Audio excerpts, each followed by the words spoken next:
नमस्कार। प्रस्तुत है रविन्द्रनाथ टैगोर द्वारा रचित बहुरानी उपन्यास का चौथा भाग। दोस्तों, इस उपन्यास के सारे भागों को सुनने के लिए मेरे डिस्क्रिप्शन बॉक्स में बहुरानी के प्लेलिस्ट के लिंक को क्लिक करें। वहां जाकर आप इसके सारे भागों को सुन सकते हैं। तो आइए कहानी का आनंद लें। यशोहर के राजप्रसाद में आज कर्मचारीगण अत्यंत व्यस्त हैं। राजा के जमाता आएंगे, इसलिए नाना प्रकार के आयोजन किए जा रहे हैं। खाने पीने का प्रबंध विशाल पैमाने पर हो रहा है। चंद्रद्वीप का राजवंश यशोहर की तुलना में अत्यंत तुच्छ है। इस संबंध में महारानी का महाराज प्रतापादित्य से कोई मतभेद नहीं, लेकिन फिर भी जमाई के आने की बात से वे अत्यंत प्रफुल्लित हैं। सवेरे से ही विभा को अपने हाथों से सजा रही हैं। विभा बेचारी खासी मुसीबत में पड़ गई है। कारण यह कि साज सजावट और श्रृंगार के संबंध में प्रौढ़ा माता और युवती पुत्री के बीच काफी रुचि भेद है। लेकिन इससे क्या, विभा की भलाई किस बात में है, इसे महारानी अवश्य अच्छी तरह समझती हैं।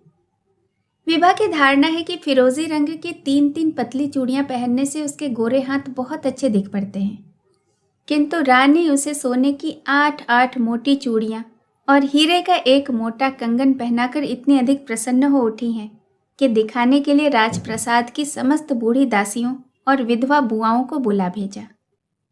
विभा जानती है कि उसके छोटे सुकुमार चेहरे पर नथ कभी शोभा नहीं दे सकती, किंतु महारानी ने उसे एक बड़ी भारी भरकम नथ पहना दी और उसके चेहरे को कभी बाएं और कभी दाएं घुमाकर बड़े गर्व के साथ निरीक्षण करने लगी। इस सब को विभा ने चुपचाप सह लिया, किंतु रानी ने जिस ढंग से उसके बाल बांध दिए वह उसके लिए एकदम असहाय हो उठा। वह चुपके से सुरमा के पास जाकर अपनी पसंद का जूड़ा बंधवा आई, किंतु वह रानी की नजरों से बच न सकी। उन्होंने देखा कि केवल जूड़े के दोष के कारण विभा का समस्त श्रृंगार चौपट हो गया है। उन्होंने बिल्कुल साफ साफ देख लिया कि सुरमा ने ईर्ष्या और द्वेष के कारण ही विभा का जूड़ा बिगाड़ दिया है। उन्होंने सुरमा के इस निष्कृष्ट उद्देश्य के प्रति विभा को सचेत कर उसकी आंखें खोलने का प्रयत्न किया। बड़ी देर तक भकझक करने के बाद जब वे अपने मन की भड़ास निकाल चुकी और उन्हें अपने उद्देश्य की सफलता का विश्वास हो गया, तो उसका जूड़ा खोलकर पुनः अपने ढंग से बांध दिया। इस प्रकार विभा अपने जूड़े, अपनी नथ, अपनी मोटी मोटी चूड़ियों और जड़ाऊ कंगनों के साथ अपने हृदय के आनंद भार को लेकर खासी परेशानी में पड़ गई है। वह प्रयत्न करके भी उस असीम उत्साह और आनंद को अपने भीतर बंद करके नहीं रख पा रही है। नेत्र और मुख की राह से वह बिजली की भांति चमक चमक जाता है। उसे लगता है कि महल की दीवारें तक उसकी खिल्ली उड़ा रही है। युवराज उदयादित्य ने आकर गंभीर, स्नेहपूर्ण, प्रशांत आनंद से विभा के सल्लज्ज हर्षपूर्ण मुखमंडल को देखा। वे इतने प्रसन्न हुए कि घर में जाकर स्नेहपूर्ण मृदुहास के साथ सुरमा को चूम लिया। इतने में वसंत राय विभा को जबरदस्ती खींचते हुए कमरे में ले आए। फिर उसकी ठुड्डी उठाते हुए बोले, देखो भैया, एक बार अपनी विभा का मुख तो देखो। सुरमा, ओ सुरमा, एक बार देख तो जाओ। आनंद से गदगद होकर दादा साहब हंसने लगे। फिर विभा के मुंह की ओर देखकर बोले, इतनी खुशी है तो खुलकर हंसती क्यों नहीं? प्रतापादित्य से उनके साले ने आकर पूछा, जमाई राजा के स्वागत के लिए कौन गया है? उन्होंने कहा, मुझे क्या मालूम। फिर यह पूछे जाने पर कि आज रास्ते में रोशनी तो होगी, महाराज ने नेत्र विस्फारित करके कहा, होगी, ऐसी तो कोई बात नहीं है। साले साहब संकोच के साथ बोले, नौबत तो बजेगी ना? राजा ने जवाब दिया, इन सब बातों पर सोचने का समय मेरे पास नहीं है। वास्तव में गाजे बाजे के साथ किसी जमाई को घर ले आना राजा प्रतापादित्य का सिरदर्द नहीं था। यह सब देखकर रामचंद्र के सिर से पांव तक आग लग गई। उन्होंने यही समझा कि जानबूझकर उनका अपमान किया गया है। पहले ऐसा हुआ है कि चकदीही पहुंचते ही उनके स्वागतार्थ राजघराने के लोग आ जाते थे। इस बार चकदीही से 2 कोस आगे बढ़ जाने पर वामन हाट में दीवान जी उनका स्वागत करने के लिए आए। खैर, दीवान जी आए तो क्या, उनके साथ केवल 200-250 आदमी नहीं आ सकते थे? क्या सारे यशोहर में 50 आदमी तक नहीं मिले? राजा को लेने जो हाथी आया था, रमाई भांड की राय में स्थूलकाय दीवान जी उससे कहीं अधिक मोटे तगड़े और भारी भरकम शरीर वाले थे। रमाई ने दीवान जी से पूछा, यह शायद आपका अनुज है। दीवान जी भले आदमी थे। उन्होंने धीरे से मुस्कुराकर कहा, जी नहीं, यह तो हाथी है। राजा ने क्रोध में भरकर दीवान से कहा, तुम्हारे राजा जिस हाथी पर चढ़ते हैं वह तो इससे भी काफी बड़ा है। दीवान ने उत्तर दिया, बड़े हाथियों को राज्य के काम से दूर ले जाया गया है। नगर में और कोई बड़ा हाथी नहीं है। रामचंद्र को ऐसा लगा कि उसे अपमानित करने के लिए ही हाथियों को कहीं दूर भेज दिया गया है, वरना ऐसी कौन सी आफत आ पड़ी थी। राजाधिराज रामचंद्र राय क्रोध व अपमान से लाल हो उठे और अपने ससुर का नाम लेकर बोले, प्रतापादित्य से मैं किस बात में छोटा हूं? रमाई भांड ने कहा, उम्र और रिश्ते में, नहीं तो और किस बात में। उनकी लड़की से आपने विवाह जो किया है उसी से। समीप ही राम मोहन माल खड़ा था। उससे और अधिक नहीं सहा गया। कुपित होकर बोला, देखो रमाई महाराज, तुम बहुत बढ़ चढ़कर बोलने लगे हो। हमारी बहू रानी के संबंध में तुम इस तरह से मत बोला करो, साफ कह देता हूं। रमाई ने प्रतापादित्य को लक्ष्य करके कहा, ऐसे आदित्य गली गली देखे हैं। जानते हैं महाराज, आदित्य को जो व्यक्ति बगल में दबाकर रख सकता है वह रामचंद्र का दास है। राजा मुस्कुराने लगे। राम मोहन धीरे धीरे चलता हुआ राजा के सामने आकर खड़ा हुआ और हाथ जोड़कर बोला, महाराज, यह ब्राह्मण आपके ससुर साहब के नाम पर चाहे जो भी बकता है वह मुझसे सहा नहीं जाता। हुक्म हो तो इसका मुंह बंद कर दूं? राजा ने कहा, राम मोहन तू चुप रह। राम मोहन वहां से दूर चला गया। रामचंद्र राय उस दिन छिद्रान्वेषण करके इस नतीजे पर पहुंचे कि प्रतापादित्य उनका अपमान करने के लिए बहुत दिनों से विस्तृत योजना बना रहे थे। मारे गुस्से के वे अपना आपा खो बैठे। उन्होंने निश्चय कर लिया कि प्रतापादित्य के सामने ऐसा रूप दिखाएंगे कि वे समझ जाएंगे कि इसके जमाता कितने बड़े आदमी हैं। जब रामचंद्र राय प्रतापादित्य से मिलने गए तो वे अपने राज दरबार में मंत्री के साथ बैठे थे। प्रतापादित्य को देखते ही रामचंद्र राय सिर झुकाए खड़े हुए और धीरे धीरे आगे आए और उनको प्रणाम किया। प्रतापादित्य ने किसी भी प्रकार की खुशी या उत्साह प्रकट नहीं किया। शांत भाव से केवल इतना बोले, आओ, अच्छे तो हो ना? रामचंद्र ने मृदु स्वर में कहा, जी हाँ। मंत्री की ओर देखकर प्रतापादित्य ने कहा, भांगामाथी परगने के तहसीलदार के खिलाफ जो शिकायत आई है उसकी कोई जांच पड़ताल की है? मंत्री ने एक खासी लंबी चौड़ी तहरीर निकालकर राजा के हाथ में थमा दी। उसे थोड़ा सा पढ़कर राजा ने जमाता की ओर देखते हुए पूछा, पिछले साल की तरह इस बार तो तुम्हारे यहाँ बाढ़ नहीं आई ना? रामचंद्र, जी नहीं, आश्विन मास में एक बार जरा पानी बढ़ा। प्रतापादित्य, मंत्री, इस तहरीर की नकल तो रख ली है ना? यह कहकर वे पुनः उसे पढ़ने लगे। जब पढ़ चुके तो जमाता से बोले, जाओ, अंतःपुर में जाओ। रामचंद्र धीरे धीरे खड़े हुए। अब उनकी समझ में आ गया कि प्रतापादित्य उनसे किस बात में बड़े हैं। राम मोहन माल ने अंतःपुर में आकर विभा को प्रणाम करके कहा, माँ जी, एक बार और आपके दर्शनों को चला आया। विभा मन ही मन अतीव प्रसन्न हो उठी। राम मोहन पर उसका बड़ा स्नेह है। रिश्तेदारी के कामों से वह अक्सर यशोहर आता जाता रहता था। विभा राम मोहन से किसी भी प्रकार का पर्दा नहीं करती थी। बूढ़ा, लंबा, तगड़ा और बलिष्ठ राम मोहन जब माजी कहता हुआ आ खड़ा होता तो उसमें विशुद्ध, सरल, अहंकार शून्य स्नेह का ऐसा भाव रहता था कि विभा उसके सामने अपने आप को नितांत बालिका समझने लगती। विभा ने उससे कहा, मोहन, तू इतने दिनों से आया क्यों नहीं? राम मोहन बोला, माँ जी, पुत्र कुपुत्र भी हो सकता है परंतु माता कुमाता कभी नहीं होती। मैं सोचा करता था कि जब तक माँ जी बुलाएंगी नहीं जाऊंगा नहीं, देखो कब तक याद नहीं करती, लेकिन आपने तो एक बार भी याद नहीं किया। विभा से कोई जवाब नहीं बन पड़ा। उसने क्यों नहीं बुलाया यह ठीक से समझाकर कह भी न सकी। विभा की इस परेशानी को ताड़कर राममोहन ने हंसते हुए कहा, नहीं माँ जी, मुझे ही छुट्टी नहीं मिली इसलिए हाजिर नहीं हो सका। विभा बोली, अच्छा मोहन, तू बैठ, अपने देश की खबर सुना। राममोहन बैठ गया। वह चंद्रद्वीप की खबरें सुनाने लगा। विभा गाल पर हाथ रखकर मनोयोग पूर्ण से सुनने लगी। खबरें खत्म करके राममोहन ने कहा, माँ जी आपके लिए शंख की 4 चूड़ियां लाया हूं, आपको पहननी होंगी, मैं देखूंगा। विभा ने सोने की 4 चूड़ियां उतारकर शंख की चूड़ियां पहन ली और हंसती हुई माँ के पास जाकर बोली, माँ, मोहन ने तुम्हारी सोने की चूड़ियां उतरवाकर अपनी ये शंख की चूड़ियां मुझे पहना दी हैं। रानी जरा भी असंतुष्ट न होकर हंसते हुए बोली, अच्छी तो है, तेरे हाथों में खूब फब रही है। यह सुनकर राममोहन अत्यंत प्रसन्न हो उठा। रानी उसे बुलाकर ले गई और उन्होंने उसे अपने सामने बिठाकर खिलाया पिलाया। धीरे धीरे संध्या हुई। नगर के नारियों की भीड़ राजमहल में बढ़ने लगी। पड़ोसी ने जमाई को देखने और रिश्ते के अनुसार उससे हंसी मजाक करने के लिए अंतःपुर में जमा होने लगी।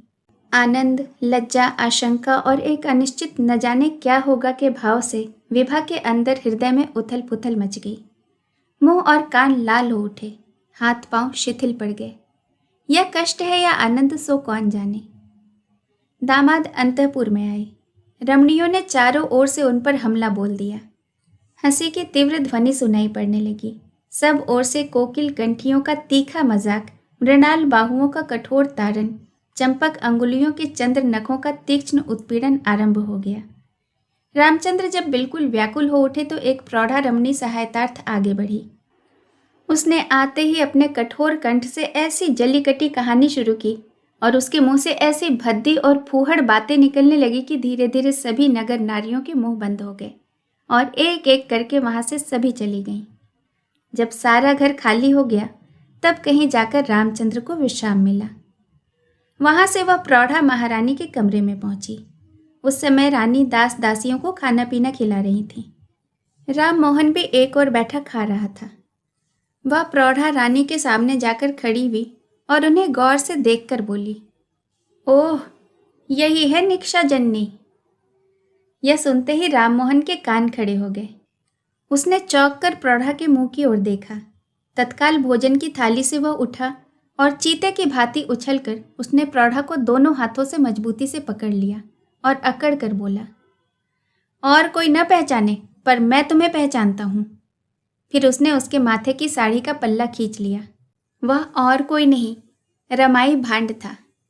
राममोहन मारे क्रोध के कांप उठा। उसने रमाई की चादर उतारकर फेंक दी और उसे ऊपर उठाकर घुमाता हुआ बोला, आज मेरे हाथों तेरी मौत लिखी है। वह उसे अधर में घुमा ही रहा था कि रानी दौड़ी हुई आई और घबरा कर बोल उठी, राममोहन, यह क्या कर रहा है? उधर रमाई ने दीन स्वर में गुहार मचाई, दुहाई है, बाबा, ब्रह्म हत्या न करना। चारों ओर शोर मच गया। राममोहन ने रमाई को नीचे उतारकर क्रोध से कांपते हुए स्वर में कहा, नीच, अभागे, तुझे मरने को और कोई ठौर नहीं मिला? रमाई ने कहा, महाराज ने मुझे हुक्म दिया था। राममोहन ने डपट कर कहा, क्या कहा नमक हराम? फिर ऐसी बातें कही तो पत्थर से तेरा मुंह कुचल दूंगा। यह कहकर उसने रमाई का गला पकड़ लिया। रमाई अंतर्नाद कर उठा। तब राममोहन ने उसे चादर में कसकर बांध दिया और बोरे की भांति उठाकर बाहर ले चला। देखते ही देखते चारों ओर बात फैल गई। उस समय रात लगभग दोपहर बीत चुकी थी। राजा के साले ने प्रतापादित्य को यह खबर सुनाई कि जमाता रमाई भांड को रमणी वेश में अंतःपुर में ले गए और वहां उसने पूर्व रमणियों के साथ, यहाँ तक कि महारानी के साथ भद्दे मजाक किए। यह सुनते ही प्रतापादित्य का रूप अत्यंत विकराल हो गया। वे मारे क्रोध के कांपने लगे। विपरीत शेर की भांति वे शैया छोड़कर उठ खड़े हुए और गरज कर बोले, लक्ष्मण सरदार को इसी समय हाजिर करो। लक्ष्मण सरदार के आ जाने पर राजा ने उससे कहा, आज रात को मैं रामचंद्र राय का छिन्न मस्तक देखना चाहता हूँ। यह सुनते ही राजा के साले ने उनके पांव पकड़कर उनसे प्रार्थना की, महाराज क्षमा कीजिए, एक बार विभा के विषय में भी सोचिए, ऐसा न कीजिए महाराज। प्रतापादित्य ने पुनः गरज कर कहा, आज ही रात को रामचंद्र का कटा हुआ सिर हमारे सामने पेश होना चाहिए। जब साले ने बहुत समझाया, उन्होंने विनय की, तो राजा ने थोड़ी देर तक सोचते रहने के बाद लक्ष्मण सरदार से कहा, देखो लक्ष्मण, कल सवेरे रामचंद्र जब अंतःपुर से निकले तो उसका वध करके छिन्न मस्तक हमारे पास ले आना। लक्ष्मण जो हुक्म कह के चला गया। साले साहब बहुत पछताए। उन्होंने जितना सोचा था मामला उससे कहीं अधिक आगे बढ़ गया था। वे चुपके से अंतःपुर में गए और उन्होंने धीरे से विभा का दरवाजा खटखटाया। उस समय दूर आधी रात की नौबत बज रही थी। निस्तब्ध रात्रि में नौबत की गूंज चांदनी और दक्षिणी हवा के साथ मिलकर सुषुप्त प्राणों में सपनों की सृष्टि कर रही थी। विभा के शयन कक्ष की खिड़की खुली हुई थी और चांदनी अंदर आकर बिस्तर पर पड़ रही थी। रामचंद्र राय गहरी नींद में सोए हुए थे। विभा गाल पर हाथ रखे विचारमग्न बैठी थी। जब चांदनी की ओर देखती तो उसकी आंखों से 2 बूंद आंसू टपक पड़ते थे। उसने पति मिलन की जो कल्पना कर रखी थी वैसा कुछ भी नहीं हुआ। उसका मन अंदर से रुदन कर रहा था। इतने दिनों से जिस घड़ी की वह प्रतीक्षा कर रही थी वह आज आई तो सही, लेकिन किस रूप में। रामचंद्र राय आए, शैया पर लेट गए, परंतु विभा से उन्होंने एक बात तक न की। प्रतापादित्य ने उनका अपमान किया है। प्रतापादित्य का अपमान करने के लिए विभा की उपेक्षा करना ही ठीक होगा। वे अपनी पत्नी को बता देना चाहते हैं कि तुम यशोहर के प्रतापादित्य की पुत्री हो। चंद्र द्वीपाधिपति राजा रामचंद्र के पार्श्व में तुम कैसे शोभा पा सकती हो। यह निश्चय करके वे पीठ फेरकर जो सोए तो फिर करवट तक न बदली। उनकी सारी नाराजगी अब विभा के ऊपर है। विभा जागी हुई है, बैठी बैठी सोच रही है। एक बार चांदनी की ओर देखती है और एक बार सोए हुए पति के मुख की ओर निहारती है। उसका हृदय कांप उठता है और रह रहकर दीर्घ निश्वास निकल जाती है। प्राणों में बड़ी व्यथा हो रही है और अंतर में पीड़ा टीस रही है। अचानक रामचंद्र राय की नींद खुल गई। एकाएक उनकी दृष्टि विभा पर पड़ी। नींद से अचानक जाग पड़ने के उस क्षण में उन्हें मान अपमान और नाराजगी का कोई ख्याल नहीं रहा। उसकी याद भी नहीं आई। गहरी नींद के बाद मन खूब स्वस्थ हो गया था। क्रोध समाप्त हो गया था। विभा के उस अश्रु प्लवित करुण मुख को देखकर उनके मन में करुणा जाग उठी। विभा का हाथ पकड़कर बोले, विभा रो रही हो? विभा आकुल हो उठी। मुंह से वह कुछ भी न कह पाई। उसकी आंखें मूंद गई। तब रामचंद्र राय उठकर बैठ गए। विभा के सिर को धीरे से उठाकर अपनी गोद में रख लिया और उसके आंसू पोंछ दिए। ठीक उसी समय किसी ने दरवाजा खटखटाया। रामचंद्र राय चौंक कर बोल उठे, कौन? बाहर से जवाब मिला, जल्दी दरवाजा खोलो। रामचंद्र राय शयन कक्ष का द्वार खोलकर बाहर निकल आए। राजा के साले रमापति ने उनसे कहा, जमाई राजा, आप इसी समय यहाँ से भाग जाइए। एक क्षण की भी देरी मत कीजिए। इतनी रात बीते यह बात सुनकर रामचंद्र राय सहसा घबरा उठे। उनका चेहरा फक पड़ गया। सांसें रुकती सी मालूम हुई। बड़ी मुश्किल से केवल इतना पूछ सके, क्यों क्यों, क्या हो गया? जो हुआ है वह मैं बतला नहीं सकता। इसी समय भागो। विभा भी पलंग से उठकर बाहर आ गई और उसने भी पूछा, मामा जी क्या हुआ है, बतलाइए तो। रमापति ने कहा, सो तुम्हें सुनने की कोई ज़रूरत नहीं है बिटिया। विभा के मन प्राण कांप उठे। उसे एक बार बसंत राय का ख्याल आया, एक बार उदयादित्य के बारे में चिंता हुई। वह बोल उठी, बताइए ना मामा जी, क्या हुआ है? रमापति ने उसके प्रश्न का कोई उत्तर न दिया। उन्होंने रामचंद्र राय से कहा, भैया व्यर्थ की देर हुई जा रही है। पूछताछ करने के बदले छिपकर भागने की कोशिश करो। सहसा विभा के मन में दारुण अशुभ की आशंका जाग उठी। लौटने के लिए उद्धत मामा का रास्ता रोक कर बोली, आपके पांवों पड़ती हो मामा जी, जो कुछ हुआ है साफ साफ बतला दीजिए। रमापति ने चारों ओर डरी हुई से दृष्टि डालकर कहा, शोर मत कर विभा, चुप रह, मैं सब कुछ बता देता हूँ। रमापति के मुंह से सारी बात सुनकर विभा के मुंह से चीख निकलने ही वाली थी कि रमापति ने उसका मुंह दबा दिया और बोला, चुप रह, चीख कर तो सर्वनाश कर देगी। विभा सांस रोककर जहां की तहां बैठ गई। रामचंद्र राय ने भीत स्वर में कहा, अब मैं क्या उपाय करूं, किधर से और कैसे भागूं यह भी तो नहीं मालूम। रमापति ने कहा, चारों ओर कड़ा पहरा लगा हुआ है, मैं एक बार जाकर देख आऊं कि कहीं से कोई रास्ता ही निकल आए। लेकिन विभा ने उनका हाथ पकड़कर कहा, मामा जी आप कहाँ जा रहे हैं, कहीं मत जाइए, यहीं रहिए हमारे पास। रमापति ने समझाया, विभा पागल तो नहीं हुई हो, यहाँ रहकर मैं कुछ भी नहीं कर सकता। चारों ओर की हालात देखकर अभी लौटता हूँ। विभा फिर भी राजी नहीं हुई। उसके हाथ पांव थर थर कांप रहे थे। बोली, मामा जी अब थोड़ी देर यहीं रुकिए, मैं जरा भाई साहब के पास से हो आऊं। और उत्तर की प्रतीक्षा किए बिना ही वह तत्काल उदयादित्य के शयन कक्ष में पहुंच गई। क्षीण चंद्रमा अस्त हो रहा था। चारों ओर अंधकार छाता जा रहा था। कहीं कोई शब्द और हलचल नहीं। रामचंद्र राय ने अपने शयन कक्ष के द्वार पर से सामने देखा कि दोनों ओर अंतःपुर के सभी कमरों के दरवाजे बंद थे। सब निशंक सो रहे थे। रामचंद्र राय कल्पना करने लगे कि चारों ओर के अंधकार में न जाने कहाँ एक छुरी उनकी प्रतीक्षा कर रही है। उसी समय हवा का एक झोंका आया और कमरे का दिया बुझ गया। रामचंद्र राय का कलेजा मुंह को आ गया। उन्होंने यही सोचा कि कोई आदमी घर में छिप कर बैठा है और उसी ने जानबूझकर दिया बुझा दिया है। वे घिघिया उठे। मामा जी, रमापति ने कहा। क्या बात है भैया? रामचंद्र मन ही मन सोचने लगे, विभा रहती तो अच्छा था। उदयादित्य को देखते ही विभा रो उठी और गिर पड़ी। उसके मुंह से एक शब्द भी न निकला। सुरमा ने विभा को उठाकर बड़े प्रेम से बिठाया और पूछा, क्या हुआ है विभा? विभा सुरमा से लिपट गई, लेकिन मुंह से फिर कुछ भी न कह सकी। उदयादित्य ने स्नेह से विभा के माथे पर हाथ फेरते हुए पूछा, क्यों विभा, क्या बात है? विभा ने अपने भैया के दोनों हाथ पकड़कर कहा, भैया आप मेरे साथ चलिए, सब वहीं सुन लीजिएगा। तीनों व्यक्ति विभा के शयन कक्ष के द्वार पर जा पहुंचे। वहीं अंधेरे में रामचंद्र राय बैठे और रमापति खड़े हुए थे। उदयादित्य ने वहां आते ही पूछा, मामा जी क्या बात है? रमापति ने जब सारा किस्सा कह सुनाया तो उदयादित्य ने सुरमा के चेहरे की ओर देखते हुए कहा, मैं अभी पिताजी के पास जाता हूं, मैं उन्हें ऐसा कदापि नहीं करने दूंगा।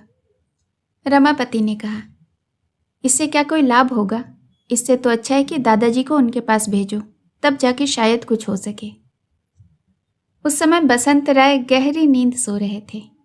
जागकर उदयादित्य को देखा तो सोचा कि सवेरा हो गया है। सितार उठाकर एकदम भैरवी छेड़ दी।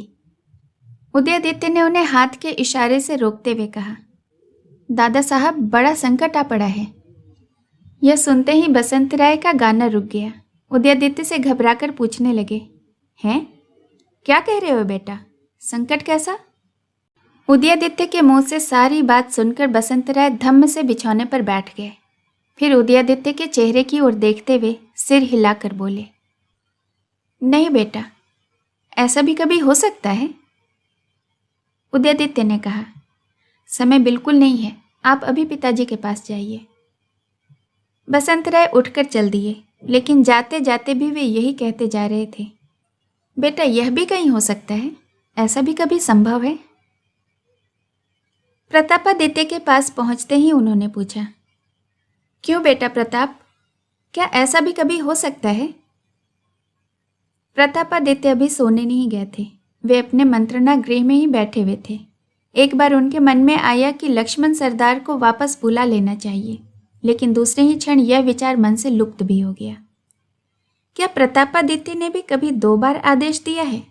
क्या कभी दिए हुए आदेश को रद्द किया है? आदेश देकर उसे रद्द करने का लड़कपन उनका काम नहीं है। लेकिन विभा का क्या होगा? वह विधवा हो जाएगी। परंतु रामचंद्र राय यदि जानबूझकर आग में कूद पड़े तब भी विभा विधवा हो जाएगी। रामचंद्र राय ने जानबूझकर प्रतापादित्य की रोषाग्नि में छलांग लगाई है। इसके परिणाम स्वरूप विभा को अनिवार्य रूप से विधवा होना पड़ेगा। इसमें प्रतापादित्य का क्या दोष है? किंतु इतनी सब बातें उनके मन में नहीं उठी। बीच बीच में समस्त घटना तीव्र रूप से उनके मन में जाग उठती है। तभी वे अधीर होकर सोचने लगते हैं कि रात कब बीतेगी। ठीक उसी समय वृद्ध वसंत राय आकुल व्याकुल वहां आए और प्रतापादित्य के दोनों हाथ पकड़कर बोल उठे, यह भी कभी संभव हो सकता है? प्रतापादित्य ने जल भून कर कहा, क्या संभव नहीं है? बसंत राय बोले, बच्चा है, नादान है, परिणाम को जानता नहीं, क्या वह तुम्हारा रोष का पात्र है? प्रतापादित्य ने ऐंठ कर कहा, हाँ, बच्चा है, आग में डालने से हाथ जल जाता है, क्या इतना समझने की भी उम्र उसकी नहीं है? वाह, बच्चा है, कहीं के एक दरिद्र मूर्ख ब्राह्मण को पकड़ कर लाया, जो मूर्खता के आगे दांत दिखाकर अपना पेट भरता है। उस मूर्ख औरत को हमारी महारानी का अपमान करवाने के लिए अंतपुर में ले आया। इतनी बुद्धि जिसमें है, क्या उसके भेजे में यह अकल नहीं कि इसका परिणाम क्या होगा? दुख तो इस बात का है कि जब माथे में अकल आएगी तब उसका माथा ही शरीर पर ना होगा। यह कहते कहते वो क्रोधोन्मत्त हो उठे और उनका शरीर भी अधिक जोर जोर से कांपने लगा। उनकी प्रतिज्ञा और भी दृढ़ हो गई, उनकी अधीरता और भी बढ़ गई। बसंत राय ने सिर हिलाकर कहा, नहीं बेटा, वह बच्चा ही है, कुछ भी नहीं जानता। प्रतापादित्य अब और अधिक सहन नहीं कर सके। उन्होंने झुंझलाकर कहा, देखिए चाचा साहब, यशोहर के राय वंश का मान अपमान किसमें है, यदि यही ज्ञान आपको होता तो क्या इन पके बालों पर मुगल बादशाह के शिरोपांव को धारण किए आप यूं ही घूमते रहते? बादशाह की कृपा से कृत होकर आप जो गर्वपूर्वक सिर ऊंचा किए रहते हैं, उससे प्रतापादित्य का माथा नीचा हो गया है। यवनों के चरणों की धूल को आप माथे पर लगाते रहे हैं। आपके इस यवन पद्धूलि मंडित मस्तक को धूल में मिलाने की मेरी बड़ी साध थी, लेकिन विधाता की विडंबना से उसमें बाधा पड़ गई। आपसे साफ कह दिया है, लेकिन आप हैं कि समझाने से भी नहीं समझते। आज राय वंश का कितना बड़ा अपमान हुआ है, लेकिन आप हैं कि उस अपमान करने वाले के लिए क्षमा याचना करने आ पहुंचे। इस पर बसंत राय ने धीरे से कहा, प्रताप, मैं समझ गया। जब तुम एक बार तलवार उठाते हो तो किसी न किसी की गर्दन पर गिराकर ही दम लेते हो। मैं उस तलवार का लक्ष्य बनने से बच गया, लेकिन अब एक दूसरा व्यक्ति उसका लक्ष्य बन गया है। तो सुनो प्रताप, तुम्हारे मन में यदि दया ना आए, तुम्हारा शुद्धित क्रोध यदि किसी को अपना ग्रास बनाना ही चाहे, तो वह मेरा ही करे।